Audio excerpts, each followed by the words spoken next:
It don't matter if you win by an inch or a mile. Winning's winning.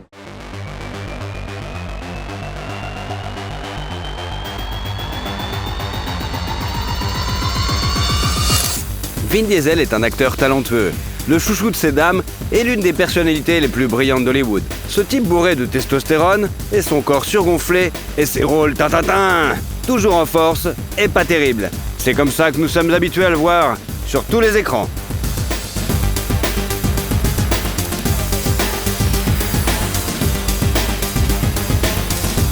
Comment vit Vin Diesel et comment il dépense ses millions? Vin Diesel, de son vrai nom Mark Vincent Sinclair, est né le 18 juillet 1967 dans le comté d'Alameda, en Californie, en même temps que son frère jumeau Paul, avec lequel, curieusement, il ne ressemble en rien, ni en apparence, ni en personnalité. Jusqu'à l'âge de 3 ans, les garçons ont été élevés uniquement par leur maman, Delora, qui était psychiatre et s'intéressait à l'astrologie. Mark et Paul n'ont jamais vu leur père biologique. La nationalité de l'acteur est encore un mystère. Diesel a déclaré qu'il était d'une ethnicité ambiguë. Sa mère a des racines anglaises, allemandes et écossaises, et son père biologique était clairement d'une autre race, peut-être aussi un métis. La mère de Mark et Paul a épousé Irwin Vincent, professeur d'art dramatique et directeur de théâtre en 1970, et s'est installée à New York avec leur fils. La famille a rapidement eu 2 autres enfants, Tim et Samantha. Irwin a emmené ses enfants à de nombreuses pièces et premières. C'est le beau-père qui a considérablement influencé la formation de caractère du garçon et ses aspirations à devenir un acteur, bien sûr. Mark est monté sur scène pour la première fois à l'âge de 7 ans, grâce à un drôle d'incident. Avec plusieurs autres garçons, il a décidé de se faufiler dans un des théâtres locaux pour jouer avec des accessoires. À ce moment-là, sur la scène, on ne faisait que répéter une pièce. Le directeur de la pièce a remarqué les garçons et leur a fait lire le texte en guise de punition.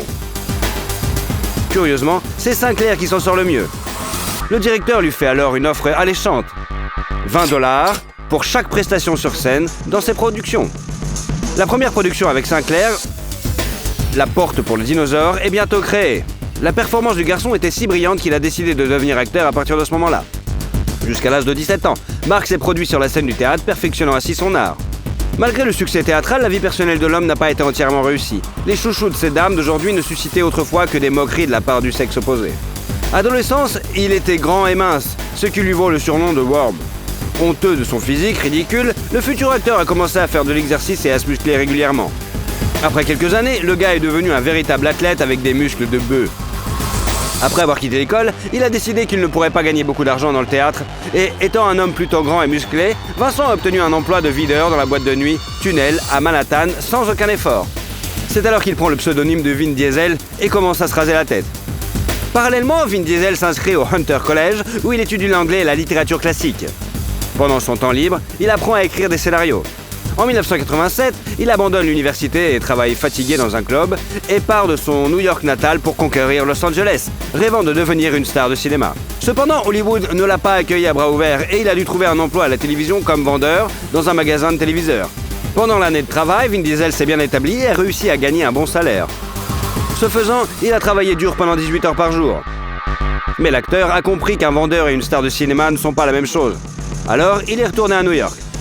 Vin Diesel a fait ses débuts au cinéma en 1990, dans The Awakening de Penny Marshall. Mais le rôle était si mineur qu'il n'a même pas figuré au générique.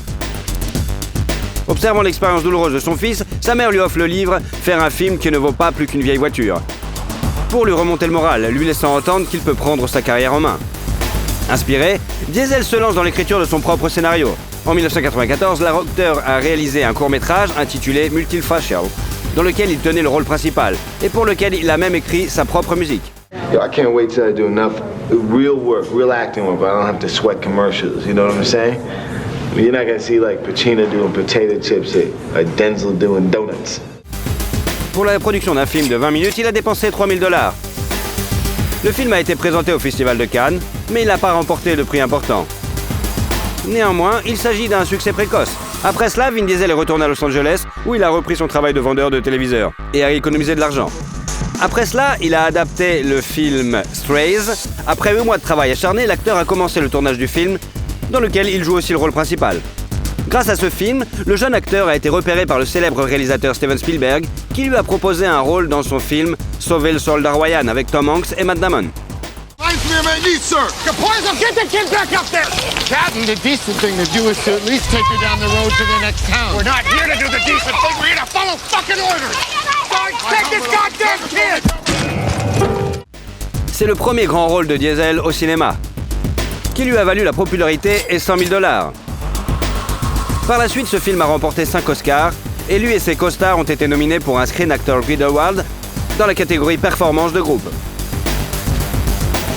En 1999, Vin a doublé le personnage principal du dessin animé Steel Giant et dans le film d'action Pitch Black, dans le rôle du méchant Riddick. All you people are so scared of me. Most days I take that as a compliment. But it ain't me you gotta worry about now. Ce film a marqué le début de la célèbre série Les Chroniques de Riddick et a apporté à l'acteur la célébrité tant attendue. Bien que le tournage n'ait pas été facile, lors d'une cascade, il s'est blessé à l'épaule et à l'œil avec l'une des lentilles de contact spéciales qui permettaient à ses yeux de briller dans le noir. Dès lors, les films mettant en scène la nouvelle star hollywoodienne se succèdent. Au début des années 2000, le public a pu voir Vin Diesel dans des films tels que Boiler Room, Into Pitch Black, Knock Around Guys, et où il jouait le rôle de Taylor Reese, un ami du fils d'un puissant mafieux de Brooklyn. The milk guy's getting paid, the potato chip guy's getting paid, the beer guy's getting paid. Every fucking body's getting paid and you look through me! You fuck! L'année 2001 a été l'une des plus réussies dans la vie de l'acteur. Il a partagé la vedette avec Paul Walker dans le film Fast and Furious de Rob Cohen et est devenu l'un des favoris du public. Il a également joué Dominic Toretto dans ce que le public a considéré comme le meilleur rôle que l'acteur pouvait jouer. Then it's over. I didn't call the police, but don't push me! Put the gun down! I swear to God! You are the cop! You're a cop! Brian, I gotta find Jesse before they do. I'm all the kids got. I'll call in the plates. Le film a rapporté $2 millions. Le duo de ces acteurs a remporté une autre récompense, le MTV Movie Awards. Néanmoins, dans le film suivant, Fast and Furious 2, Diesel n'a pas joué car il n'a pas pu se mettre d'accord avec les producteurs sur le montant des redevances. L'acteur demandait plus de $20 millions pour le film. Pendant le tournage du film Fast and Furious, Vin a entamé une liaison avec l'actrice Michelle Rodriguez, qui jouait sa maîtresse. Après quelques mois de relation, le couple s'est séparé. La rumeur veut que Michelle soit à l'origine de la rupture, estimant qu'elle et Vin étaient trop différents. Cependant, les anciens amants sont restés bons amis. L'année suivante, les téléspectateurs ont pu voir le thriller d'aventure Triple X avec Vin Diesel dans lequel il a réalisé la plupart des cascades lui-même, sans l'intervention de cascadeurs. Sit down, Mr. Cage. You know what? My friends call me X. So, X, what exactly are you wanting? Ferraris, high-end pasta rockets. De l'aveu même de l'acteur, il n'avait jamais fait de moto auparavant. Pendant les 3 mois de préparation du tournage, il a été entraîné par des motards spécialement invités qui comptent parmi les meilleurs du monde en motocross. D'ailleurs, tous les tatouages du personnage de Vin Diesel dans les films étaient faux. Pour ce travail, l'acteur a reçu une nomination aux MTV Movie Awards dans la catégorie Meilleur acteur et a gagné $10 millions. Grâce à ce film, Vin Diesel a rencontré le mannequin tchèque Pavla Arboka, qui a joué un rôle secondaire dans le film d'action. Mais cette relation n'a pas duré aussi longtemps que les précédentes. En 2003 est sorti le film d'action A Man Apart, dans lequel Diesel a joué un rôle majeur, ainsi qu'un rôle de producteur exécutif. Did you kill my wife? Answer me, motherfucker. Answer the fucking question! Le film lui a rapporté $2,5 millions. Le film suivant dans lequel l'acteur a joué était un film de la série Les Chroniques de Riddick. Remember that favorite game of yours? Who's the better killer? Let's play. La rémunération de Vin Diesel était de $11,5 millions, mais c'est plutôt un bid total et l'acteur pour ce travail en 2005 a obtenu une nomination pour l'anti-prix Golden Raspberry pour le pire rôle masculin. Un film d'animation et un jeu vidéo ont rapidement été basés sur le film et Diesel y a interprété son propre personnage. Parallèlement, Vin Diesel a également joué dans le film d'action et de comédie familiale The Pacifier. Kids, it's safe. Who was that? What did they want? What happened? Please don't leave us, Shane. What do they want? They were after the program that your father invented. Sur le plateau, il a dû coopérer avec 5 enfants acteurs en même temps. Et il s'en est tiré à merveille. D'ailleurs, Vin aimait tellement jouer avec son partenaire de 9 ans qu'il était prêt à travailler sur le plateau même le week-end. Le rôle comique de Diesel est venu au goût des spectateurs qui sont habitués à ne le voir que dans des films d'action. Et l'acteur a joué dans le film Find Me Guilty en 2006. You don't rat out the people that love you. Love you? He's your cousin. He puts 4 fucking bullets in you and he loves you? Yeah, he loves me. I love him. He's family. He's just a junkie. He doesn't know what he's doing. Live and let live. Speaking of which, how many times I gotta tell you? Pour incarner Jackie DiLorchio, Diesel a pris près de 15 kilos et a passé 2 heures par jour sur la chaise de maquillage. Bientôt, le 3e volet de Fast and Furious. Et le 3e, Tokyo Drift, est sorti, mais contrairement aux attentes des fans, le personnage de Vin Diesel n'apparaît dans le film que dans l'épisode de toute la fin. En 2007, l'acteur de 40 ans a rencontré Paloma Jiménez, un mannequin mexicain de 23 ans. Le couple est marié civilement et n'a pas encore officialisé sa relation. Dans l'une de ses interviews, l'acteur a déclaré que cette signature n'était qu'une formalité. 1 an déjà après leur rencontre, le couple a eu une fille, Kanya Riley. Il est amusant de constater que la marraine de la fille était l'ex-petite amie de Vin, Michelle Rodriguez. Peu après, l'acteur s'est vu proposer de participer au tournage de l'un de ses films, le thriller Hitman, ou le film d'action de science-fiction Babylon AD. En choisissant cette dernière option, Diesel a perdu. Le film n'a pas réussi à rembourser son budget, qui s'élevait à 70 millions de dollars quand même, et le réalisateur lui-même a admis plus tard que le film, en général, ne valait pas la peine d'être regardé. L'acteur n'a pas négligé son rôle le plus important, Dominique. En 2009, Diesel a travaillé sur le 4e volet de Fast and Furious en tant qu'acteur et producteur. When I see flashing lights in my mirror, I don't stop. Dans le premier film, Walker et Diesel sont autorisés à faire de nombreuses cascades, car ils ne sont pas considérés comme des stars à l'époque. Mais dès le 4e Fast and Furious, les acteurs étaient devenus connus, les cascades plus difficiles, et le studio a interdit à Walker et Diesel de prendre des risques. 1 an plus tard, Paloma et Vin ont eu un fils, Vince Sinclair. L'acteur est également connu pour avoir un autre fils, Isaiah, qui est un peu plus âgé que Annie. Le nom de sa mère n'est pas connu et le garçon passe beaucoup de temps avec son père et sa famille. 2011 a ravi le public avec le prochain volet de Fast and Furious, le 5e, et l'acteur lui-même a rapporté 15 millions de dollars. Good race, O'Connor. Thanks, Don. En 2013, Vin Diesel a joué dans le thriller Riddick, encore une fois. La production du film risquait de dérailler en raison d'un retard dans le financement. Vin Diesel a fini par prendre en charge le financement du film jusqu'à ce que le problème du prêt bancaire soit résolu. Selon l'acteur, il a dû hypothéquer sa maison pour pouvoir contracter un prêt. La même année, il prête sa voix au personnage principal du film d'animation Riddick Blindside et joue également dans Fast and Furious 6, où il rejoint l'équipe d'action avec Dwayne Johnson. We building the car? First car better be a Charger, Jack. You mean Skyline? Like I said, he's a Toretto. Au même moment, le tournage de Fast and Furious 7 a commencé, mais il s'est arrêté en novembre en raison du décès de l'acteur Paul Walker et a repris plus tard au printemps 2014. Durant cette période, des films mettant en vedette l'acteur sont sortis, tels que Le Dernier Chasseur de Sorcières et Les Gardiens de la Galaxie, où Vin Diesel jouait le rôle de Groot, un personnage animé. L'acteur lui a servi de modèle de capture de mouvement et l'a ensuite doublé dans plusieurs langues, dont le russe. If you free us, I'll lead you to the buyer directly and I'll split the profit between the 3 of us. I'm Groot.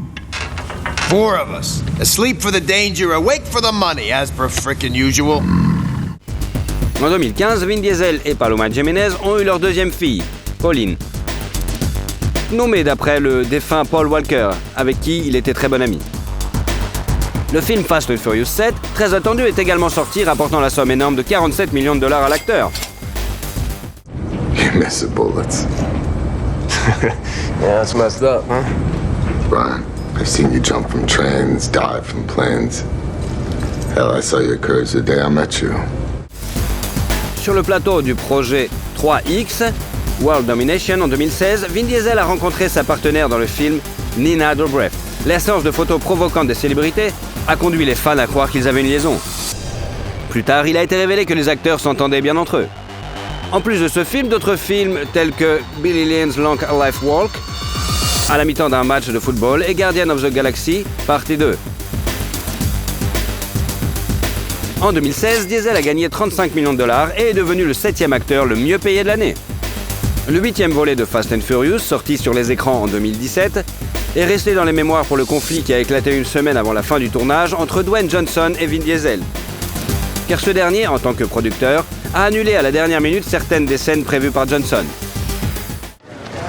Your cousin. Sorry about your car.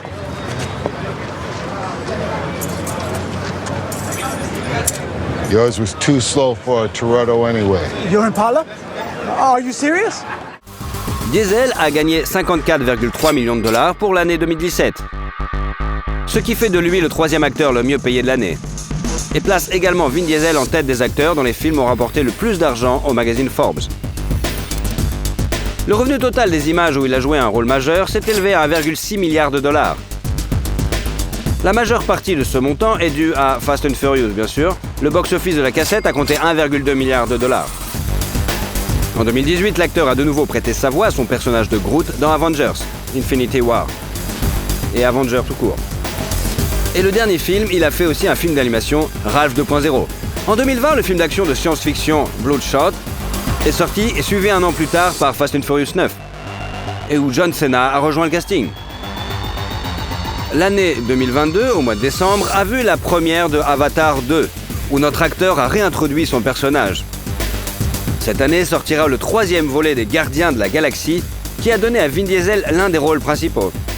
Dans le futur, nous attendons le 10e partie du film Fast and Furious, bien sûr, et le film d'action de science-fiction Fury. D'ailleurs, il est promis que le 10e Fast and Furious terminera cette saga de films d'action. Sa carrière cinématographique réussie a fait de l'acteur l'un des mieux payés d'Hollywood. La valeur nette de Vin Diesel s'élève désormais à 225 millions de dollars. Entre juin 2019 et juin 2020, Vin a gagné 55 millions de dollars, dont environ 20 millions de dollars sur les fonds propres du film Fast and Furious 9. La popularité croissante de l'acteur au cinéma lui a ouvert la possibilité de gagner une somme d'argent impressionnante dans la publicité également. Il reçoit un cachet de 3 millions de dollars pour une publicité de 30 secondes. Par exemple, la marque américaine Dodge a invité notre acteur célèbre à jouer le rôle du chauffeur de la voiture musclée de la marque pour le tournage d'une publicité. Une telle collaboration n'est pas surprenante puisque Vin Diesel a participé à Fast and Furious dont la partenaire était une Dodge, bien sûr. L'acteur a également fait la publicité du scooter Yada G5. Après la diffusion de cette publicité, la société chinoise Yada a vu ses ventes augmenter de 90%. Au début de sa carrière, de telles activités, bien que pour un cachet plus modeste bien sûr, lui rapportaient une grande partie de ses revenus. Par exemple, en 1994, Vin Diesel jouait dans des publicités pour des jouets. En outre, en 2002, il crée une société, Tygon Studio, et commence à produire son propre jet, Wheelman, dont le personnage principal parle avec sa voix, bien sûr. Personne ne doute que Vin Diesel sait non seulement comment gagner de l'argent, mais aussi comment le dépenser. Cela peut sembler anodin, mais l'acteur adore les voitures. Il a dépensé une partie de sa gigantesque fortune dans plusieurs voitures impressionnantes, que n'importe qui voudrait vraiment s'approprier. Sa collection comprend une Dodge Charger Daytona 1969, une Dodge Charger RT 1970, une Chevrolet Corvette Stingray Grand Sport 1963, une Chevrolet Chevelle 1970, une Dodge Charger Tantrum 1970, une Dodge Charger SRT 8 2011, une Lycan Hypersport. Il est intéressant de noter que l'acteur possède également sa propre caravane, qu'il utilise lors des tournages. L'acteur se sent chez lui dans son énorme van à 2 étages de 100 mètres carrés. Le coût de ce luxe est bien sûr de 1,1 million de dollars quand même. Il est connu que Vin Diesel possède un manoir à Los Angeles, acheté en 2001. Bien que le manoir ne diffère pas en taille et n'ait qu'une superficie totale de 140 mètres carrés, il est situé dans le prestigieux Hollywood Hills. À l'intérieur, malgré sa taille modeste, la maison est très accueillante, sans espace vide, et tout est très compact, confortable et fonctionnel. La décoration intérieure varie également d'une pièce à l'autre. L'une a des murs lisses, peints, et l'autre de la maçonnerie, ou encore même une cheminée. Le revêtement du sol est le même. Il y a du bois naturel et du carrelage. La palette de couleurs varie également, des couleurs pâles et claires, au ton vif et sombre, mais tout ici semble très organique et complet. À ce jour, l'acteur a mis la maison sur le marché et prévoit de la vendre pour 1,4 million de dollars. En 2014, il a acheté un manoir à Atlanta, en Géorgie, pour une somme de 3,3 millions de dollars, avec près de 3500 mètres carrés. Il comprend 7 chambres, 9 salles de bain, une cuisine, un salon précieux, un bureau, une salle de cinéma, une salle de sport, une terrasse sur le toit et une maison d'amis entièrement équipée, bien sûr. Le manoir est idéal pour accueillir des amis, ainsi que, bien sûr, faire des fêtes. En outre, l'acteur possède un autre manoir à Los Angeles d'une valeur de 5,3 millions de dollars. Vin Diesel est un grand fan de la République dominicaine. On dit que la star possède une villa dans le quartier huppé de Casa de Campo. C'est ici que l'acteur essaie de voler à la moindre occasion. La star hollywoodienne envisage également d'investir dans la construction d'un studio de cinéma en République dominicaine. Vin Diesel adore s'envoler vers le pays de l'été éternel pour ses vacances. L'artiste aime notamment le surf et ne manque pas non plus l'occasion de visiter les restaurants dominicains. C'est également le pays où étaient tournés plusieurs épisodes du célèbre film Fast and Furious. Mercredi Adams, comment vit Jenna Ortega et combien elle gagne? Jenna Marie Ortega est née le 27 septembre 2002 dans la station balnéaire californienne de La Quinta, dans la vallée de Coachella, d'un homme d'affaires prospère d'origine mexicaine et d'une infirmière aux racines portoricaines. Nathalie et Edward Ortega ont uni leur fortune à un très jeune âge et ont immédiatement décidé que leur famille serait nombreuse et très sympathique. Leur souhait s'est exactement réalisé. 6 adorables enfants sont nés l'un après l'autre. Mareja, Isaac, Mia, Jenna, Alia et Marcus ont grandi dans une atmosphère psychologique aimante, attentive et saine. Grâce à ses bonnes bases dans la vie, le talent de Jenna s'est manifesté dès son plus jeune âge. À l'âge de 6 ans, la jeune fille savait avec certitude qu'elle serait actrice et rien d'autre. Le film Man on Fire, avec Denzel Washington, a fait une énorme impression sur elle. Jouer dans ce thriller, la fille du personnage principal, Dakota Fanning, a choqué la petite Jenna. Sa mère, à son tour, a très attentive à cette impulsion et enregistré une vidéo avec sa fille, qu'elle a ensuite postée sur Facebook. La nouvelle de l'apparition de la petite artistique s'est répandue jusqu'à son agent de casting, qui a immédiatement contacté les Ortega. Cependant, l'expert ne leur a pas promis la une, leur proposant de jouer la vedette dans une publicité. C'est ainsi que, parlant de manière décontractée de l'importance de l'hygiène buccale, Jenna est apparue pour la première fois sur les écrans dans une publicité pour le dentifrice Colgate. Elle est également apparue dans des publicités télévisées pour McDonald's et Burger King. Après 2 ans d'audition, elle a enfin commencé à recevoir les premières offres pour des rôles au cinéma et à la télévision. Jenna a fait ses débuts dans les épisodes de Rob, avec Rob Schneider, de Crimson New York, et dans le film aussi The Days of Your Lives. En 2013, l'expérience dans des longs métrages a suivi, notamment dans le film Insidious Chapter 2, et bien sûr dans le film Iron Man 3. Et plus tard, Ortega a joué le petit rôle de la fille du président, mais c'était pas assuré pour son avenir. La jeune actrice a ensuite joué dans la mini-série Dead Time Stories, les comédies familiales The Little Rascal Saves the Day and The Cookie Mobster, et le film Wreck, No It All Nina, et bien d'autres bien sûr, et la voix de Over the Garden Wall. Mais dans la série télévisée Jane the Virgin, Ortega a joué le rôle principal alors qu'elle était enfant, lui a permis d'accéder à la célébrité. Bien. Ahora haz que se vea como nueva otra vez. Vamos, anda, trata. I can't. Así es. Nunca puedes volver atrás. Y eso es lo que sucede cuando pierdes tu virginidad. En 2015, Jenna a joué dans le film Richie Rich, dans lequel elle a obtenu le rôle de la petite amie du protagoniste. Bien que les critiques aient réduit en miettes la création de Netflix, à partir de ce moment-là, elle a été proche d'obtenir des rôles majeurs. Après des films avec la jeune actrice tels que The Massively Mix-Up et le film Afterwards, une autre œuvre de notre héroïne a forcé tant de critiques à regarder de près la petite brune. Pendant 2 ans, elle a été occupée sur les plateaux de la série Stuck in the Middle, où elle joue le rôle principal. Il est intéressant de noter que l'intrigue a été spécialement choisie pour la société Disney pour Jenna. Le fait est que l'histoire est racontée au nom de la jeune fille Harley Diaz, qui vit dans une famille nombreuse. Jenna, tout comme son personnage, est née dans une famille nombreuse et est l'enfant du milieu. Il est intéressant de noter que la série prédit le futur rôle principal de l'actrice, comme le dit son personnage. If my family was a week, I'd be Wednesday. Il faut dire que l'offre des producteurs s'est avérée payante et qu'Ortega a elle-même remporté ses premiers prestigieux Imagine Awards qui célèbrent la représentation positive des Latinos dans l'industrie du divertissement. En outre, son travail a été salué par les professionnels de Disney et en 2016, elle a reçu une offre pour faire la voix de l'un des personnages principaux du film animation Elena, Prince d'un Valor. Sa princesse Isabelle lui a non seulement rapporté plusieurs prix et nominations, mais aussi de nombreux jeunes fans. Le succès auprès de ce public a été cimenté en 2017 lorsque Jenna a été appelée à jouer dans son clip pour la chanson Chapstick du populaire blogueur et chanteur américain Jacob Sartorius.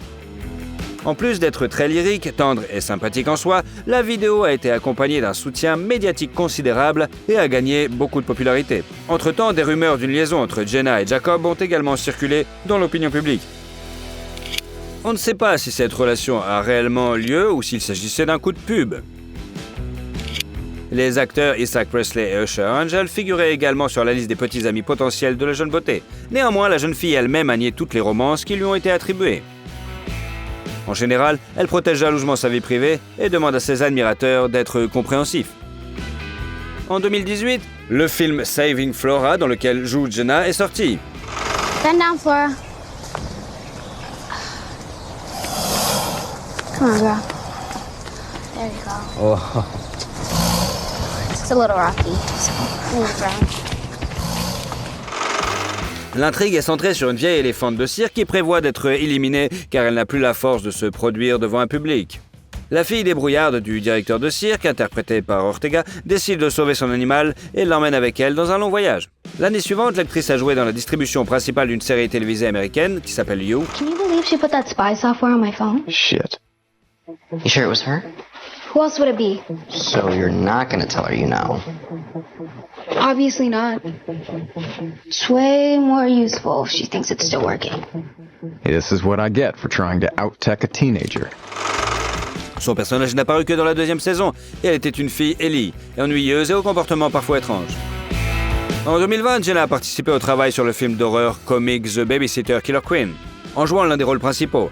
La jeune actrice était très stressée lorsqu'elle a rejoint l'équipe. Tout le monde se connaissait déjà très bien et elle a dû surmonter ses sentiments de maladresse et des crises de panique. La même année est sortie la mini-série Home Bunny, The Princess Bride, filmée par les acteurs sur leur smartphone pendant une période d'auto-isolement. En outre, Jenna s'est fait remarquer dans la série animée de science-fiction Jurassic World, Camp Cretaceous, en interprétant un personnage nommé Brooklyn. En 2021, 2 films sont sortis en même temps. Yes Day, dans lequel Jenna sur le plateau était des maîtres tels que Jennifer Garner et Edgar Ramirez, et le film soulevant le problème urgent de la plaisanterie The Fallout. L'intrigue ramène le spectateur à la journée d'une écolière ordinaire de 16 ans, Wada, brillamment interprétée par Ortega. I just said you don't even need to wear makeup. What was that? Was that a gun? La jeune fille parvient à se cacher dans les toilettes alors qu'une fusillade a lieu dans les locaux de l'école. Elle ne peut qu'entendre tout ce qui se passe. Mais la réalisatrice novice Megan Park réussit non seulement à tourner un drame sur un sujet sensible, mais aussi à montrer le côté psychologique de la tragédie. Le crime lui-même occupe relativement peu de temps à l'écran, tandis que les questions ouvertes de comment un enfant fait face à l'horreur qu'il a vécue sont au premier plan. Le film fait penser que le sujet du syndrome post-traumatique n'est pas pleinement exploré dans la société. Les réalisateurs mettent magistralement en avant l'horreur que le monde ne s'arrête pourtant pas après un stress colossal. Les victimes doivent se relever et aller de l'avant. Quant à Jenna, le tournage n'a pas seulement montré qu'elle était une actrice dramatique sérieuse, mais il a également mis en évidence qu'elle était une personne aux sentiments délicats. Le fait est qu'elle a elle-même vécu des expériences similaires dans sa vie. Selon elle, elle était confrontée à cette menace lorsqu'elle était au collège. À l'époque, les enfants étaient assis en classe avec leurs professeurs et en état de choc. Nous pouvons demander qu'une chose, est-ce que cela arrive vraiment? Les amateurs de sensations fortes en début de 2022 ont pu apprécier non seulement le retour du légendaire Scream 5, mais aussi l'excellente performance d'Ortega dans le film. Bonus question, Tara. Please stop! Do you think I made it inside your house before you could rearm? Elle a remporté le prix des MTV Movie et TV Awards pour la meilleure frayeur dans le cadre. Les slashers de qualité ont manifestement manqué au public, ce qui s'est traduit par d'excellentes performances au box-office. Avec un budget de film de 24 millions de dollars dans le monde entier et réussi à 140 millions. À cet égard, les cinéastes ont immédiatement annoncé le lancement de la 6e partie de l'horreur. La sortie est prévue pour le printemps 2023. Jenna Ortega y apparaîtra à nouveau dans le rôle de la lycéenne Tara Carpenter et continuera à échapper au glaçant Ghostface. Cette fois, le film se déplacera à Williamsburg, à New York, ce qui devrait ajouter beaucoup de dynamique et de couleur à l'histoire. Jenna est si convaincante dans ce genre de rôle qu'un autre film d'horreur la mettant en scène est sorti en mars 2022. Le film américo-canadien X, dans lequel l'actrice a joué un rôle majeur, a été bien accueilli par la critique et le public, gagnant son pool de fans, bien que le succès apparent n'ait pas été suffisant pour faire une suite. Un autre film d'horreur avec l'actrice est sorti en juillet. il s'appellera American Carnage. Du maître du genre Diogo Alivis est révélé une intrigue non banale dans laquelle des personnages âgés, apparemment inoffensifs, deviennent des monstres. Hey, she were into girls, I'd try to hit that too. Oh, yeah? Then again, maybe I could change your mind about that. Oh, relax, bro, I'm not gonna stand in your way. En novembre 2022, la sensationnelle est apparue sous la forme du nouveau projet de Tim Burton, Mercredi. Since you've abandoned me here, I've been hunted, haunted, and the target of an attempted murder. Ah, Nevermore, I love you so. La première saison de la série a connu le démarrage le plus réussi de l'histoire des émissions anglophones de Netflix, avec 341,2 millions d'heures de visionnage au cours de sa première semaine. Le rôle de Mercredi de la famille Addams n'est pas venu facilement à Jenna. Tim a passé en revue des centaines de candidates pour le rôle et n'a approuvé l'actrice qu'après qu'elle ait pu montrer son grand talent d'actrice. Cela s'est d'ailleurs passé à distance puisque l'actrice était en tournage en Nouvelle-Zélande et lors de l'audition en ligne, la jeune fille s'est présentée à l'image de ce qu'elle était en train de filmer avec une énorme coupure, de la sueur glycénérisée sur le visage et du sang de le scène dans les cheveux. Il était très important pour les réalisateurs que l'actrice principale ressemble aux actrices de films muets, qu'elle soit capable d'exprimer des émotions fortes avec ses seuls yeux. Sur le plateau, il exigeait de la jeune fille qu'elle se comporte comme un mannequin et harcelait les maquilleurs qui alignaient presque sans règle les tresses parfaites de l'héroïne. Parfois, il s'emportait si les cheveux n'étaient pas assez plats à son avis et prenait alors le peigne pour l'amener lui-même à l'idéal. Mais Ortega n'était pas non plus une mauviette. Elle entrait sans crainte dans les disputes avec le maestro pour le rôle et même Catherine Zeta-Jones, qui jouait Morticia Addams, a été frappée par l'assurance et le courage de la jeune actrice. Jenna a refusé d'utiliser des doublures et pour le rôle a appris à faire de l'escrime, à tirer une flèche et à jouer du violoncelle. Elle a également inventé l'éthique de son personnage, le regard fixe et la danse dans le 4e épisode. L'actrice l'a mise en scène elle-même, le résultat est comparable à un effet de bombe. L'ensemble des mouvements bizarres, couplés au jeu de borgne, a fait de cette scène un phénomène culte instantané. La chanson que le jeune Adam s'entonne s'appelle Go Go Muck et est interprétée par le groupe de rock The Cramps. Les téléchargements de ce titre ont augmenté de 8000% après la sortie du film sur la plateforme musicale populaire Shazam. La chanson Bloody Mary de Lady Gaga a également contribué à la frénésie, les utilisateurs de TikTok postant leur propre version de la danse. Début décembre, l'interprète elle-même a rejoint la tendance virale en réalisant une vidéo dans l'esprit du film. Jenna elle-même a également récolté une moisson importante de sa danse légendaire. Littéralement en 10 jours, le nombre de ses followers sur Instagram a grimpé de 10 millions. Et début décembre, ce chiffre dépassait les 20 millions. Et Jenna ne compte pas s'arrêter là.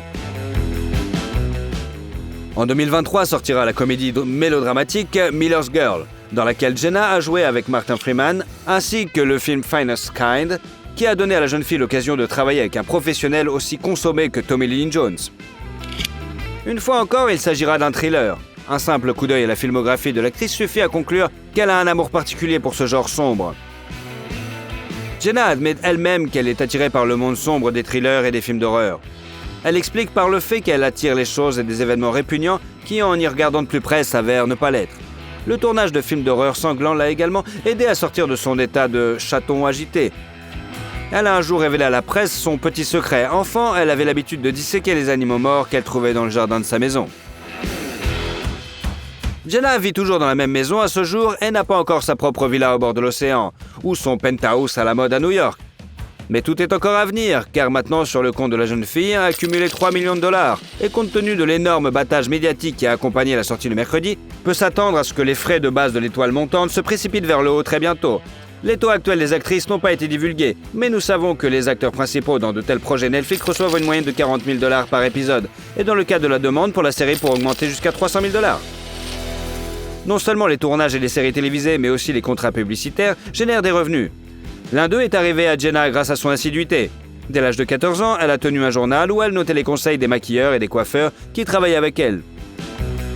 Ces notes sur la santé de sa peau et ses cheveux ont suscité l'intérêt des experts en marketing de la société de cosmétiques Neutrogena et ont conduit à une coopération à long terme.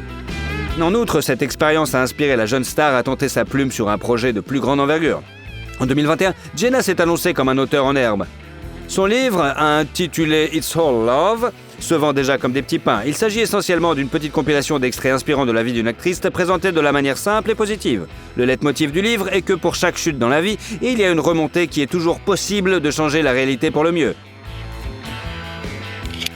Les fans sont étonnés et ravis du fait qu'elle ait écrit alors qu'elle n'était encore qu'une adolescente de 17 ans. En 2018, la jeune fille a partagé sur son Instagram l'heureuse nouvelle de l'obtention de son permis de conduire. À l'époque, elle avait déclaré que tout ce qui lui manquait était une voiture. Mais maintenant, Jenna a déjà une petite flotte à elle. Elle comprend notamment la légendaire crossover allemande noire Audi CU3. Et selon certaines informations, Ortega possède aussi une BMW M235i qui coûte en moyenne 45 000 $. En dehors des tournages, la jeune fille active s'est également intéressée à des questions sociales urgentes. Par exemple, Jenna est une ambassadrice de l'ONU du SIDA, le programme des Nations Unies contre le VIH. Elle milite également contre la discrimination fondée sur la nationalité et soutient les enfants atteints de cancer. Jenna Ortega est une étoile montante extrêmement intéressante à observer et qui, sans doute, a un grand avenir devant elle. Elle est vive, talentueuse et prometteuse. Cependant, en raison de l'ascension fulgurante de sa carrière, la jeune fille a été privée de son enfance habituelle et des farces de l'école.